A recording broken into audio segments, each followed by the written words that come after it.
As you read the case, you must think about the concept of a demerger and why would a company do this. We're going to analyze this using Amcor's case. As you already know, Amcor decided to demerge its operations and concentrated efforts on being the best at what they do. So look into the concept of core competency, and tomorrow we're going to have a great conversation on this topic. Okay? See you tomorrow at the same time. Yes. Bye-bye. See you. Are you a global professional? Are you in charge of a business? So let me tell you that your conversational English is inadequate to become a global manager. If you are in business, your company is identifying, anticipating, and satisfying needs always at a profit. But who is in charge of doing this?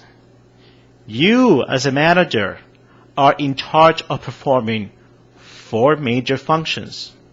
You're involved in a continuous process in which you plan, organize, lead, and control. Yeah, the planning function is just about setting a course of action for the activities that are going to take place in the future, always based on the company's mission and vision statements. We all learn the 3 strategic, tactical, and operational levels of planning at the university, right? Long-term planning refers to strategic planning.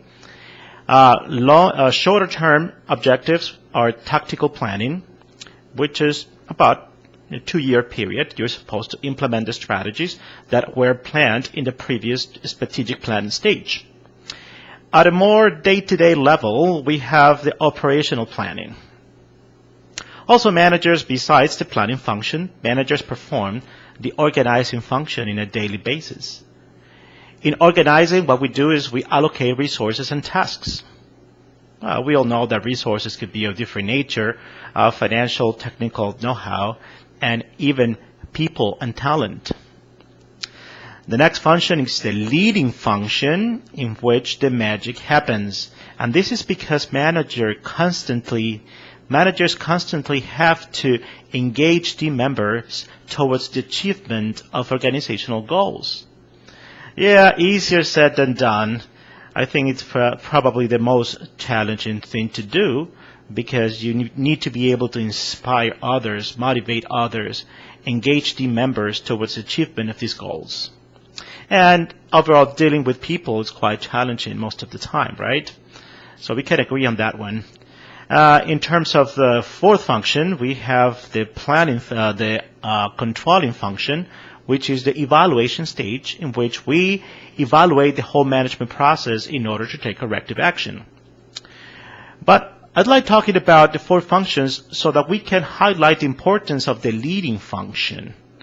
If you're going to be managing operations in other countries, you will need to do much more than just speaking English fluently. You know, managers at the end of the day, they are engaged in a process in which they create and negotiate meanings. Meanings are your own ideas, your own interpretations of reality, basically how you think things should be done. What are the ideas that need to be implemented within your company? It has to do with your own view, the way you experience things, and all the changes that you want to bring about within your team, your area of influence, right? So communication is critical in performing the leading function, and also when being a manager, communication is critical. This is because you will need to, as I said, you need to engage team members, you need to confront wrongdoing, you need to do much more than just the basic day-to-day conversational English thing, right? So yes, I did a bit of research in terms of what is really communication. I came up with 2 very important concepts that I want to share with you here. Communication from the informational point of view and from the constitutive point of view. You know, we all agree that text messaging or emails or even phone calls and meetings, that's part of what communication really is, and it makes up a big part of what being a manager is at the end of the day. But the question is that enough to become a successful professional? I mean, are you going to solve your problems just by, or are you going to confront wrongdoing or navigate the politics of an organization just by actually writing an email or being involved in a business meeting? It's not going to happen like that, right? You need a much more complex process in which you will create and negotiate these meetings, right? So that's where the constitutive view of communication comes along. And basically what scholars propose here is that communication is much more than basic information sharing. What you need to do is you need to be involved in a very complex process in which you will actually support your arguments. You will be involved in higher purpose tasks that will require you to be much more persuasive, to be able to support your arguments. You know, for example, when you introduce a new business model, or when you want to persuade skeptical leaders within your organization about the merits of your ideas, we all know that an email or a phone call is not going to cut it. So we need to be able to communicate at this level. Okay, so you have been learning English for years. Maybe you have an advanced level of conversation. But since your education was mostly in Spanish or your native language, you will need to experience what college students in business schools experience on a daily basis. Basically, what you need to do is you need to be exposed to real situations in business. So business schools around the world, they proposed a methodology called the case method. You know, the typical MBA in the United States reads, analyzes, presents, and discusses in average, close to 800 cases in a 2-year period. Native speakers, English speakers in American universities do this because this will give them enough practice and enough exposure to real-world situations in business. The problem is that you learned English at the local English school, and that allowed you to have some kind of intermediate level of conversation skills. In order to be engaged in case analysis, you will need to practice. You will need to be trained by a specialized teacher who is able to give you this experience of training based on university college content. Okay? So what I propose here is you are going to do basically what native speakers do in American universities. You're going to learn through real cases, and in the process you will master 6 major competencies. The first competency you will master is that your English inevitably will get better day after day because you're practicing English, you're getting a taste of what it is to be re-educated in the English language. And also you will master phrasal verbs, idioms, you will master your pronunciation, your overall confidence to speak this language. The second benefit, objective number 2, is that you will be able to learn terminology from a wide range of different functional areas in business. Out of a single case, you can learn about 100 different terms that you are not very familiar with in English. You probably know these terms in Spanish already, but when it comes to doing presentations, you need hours and hours of training using these terminologies so you can succeed and you can actually showcase the kind of professional that you really are. So let's go back. First objective, you progressively acquire your native-like abilities in English. That requires a lot of practice.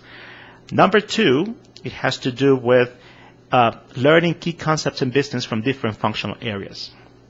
Accounting, information systems, marketing, finance, operations management, all these areas has specific terminology that you need to master in order to be a global professional. Number 3, because you will be here on Skype with me on a daily basis, you will build up the confidence so you will become a better speaker. Public speaking skills is critical to becoming a manager. You need to be able to support your arguments in a meeting. You need to be able to prove the merits of your ideas. So you need to get hours and hours of training so you can improve your public speaking skills. Objective number 4 deals with critical, basically the way you make decisions in English and when analyzing cases. That is the case of improving or sharpening your decision-making and business judgment skills. This is one of the top abilities that you will master out of reading, analyzing, and discussing business cases. You will learn from a wide variety of industries that will allow you to have a much more global perspective. You will be able to see the big picture in every industry out of reading so many cases. Okay, number 5, it's about critical thinking. You're going to be engaged in very complex discussions with your coach every day. And the process of doing that, you will master abilities and you will increase your level of awareness in terms of, business and decision making, and your critical thinking is an overall important task. You're usually involved in, these processes in which you need to support your arguments. So you need hours of practice challenging your critical thinking and being able to communicate complex ideas using English with the supervision of a specialized coach who can help you succeed in this area. So, and the last objective that we propose here, through the case method, you will also master quantitative skills and data sufficiency capabilities. See, if you are in business, you need to be able to, everything that you say in business, to be able to put it in numbers. You should be able to analyze performance indicators, KPIs, key performance indicators. You need to be able to analyze ratios or trends in your industry.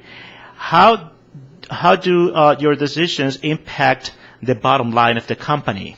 And can you actually explain this using a graph, a line graph, or a pie chart, or any kind of visual representation of the things that you have been working on?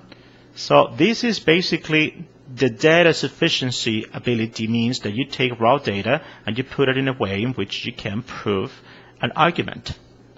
Critical in business. Without the numbers, you're just another person with an opinion. So what I propose is you and I here on Skype every day, we read, analyze, present, and discuss cases that are related to your area of expertise, related to your business, related to your career, and in the process we master the 6 competencies. As in a daily practice, you will build up all the confidence that you need to succeed. So give me a call so we can schedule a free online lesson and we can discuss everything I need to know about you as a professional and the many merits or the many benefits that you will get from training 1 hour per day before you leave the office or before you come to your office.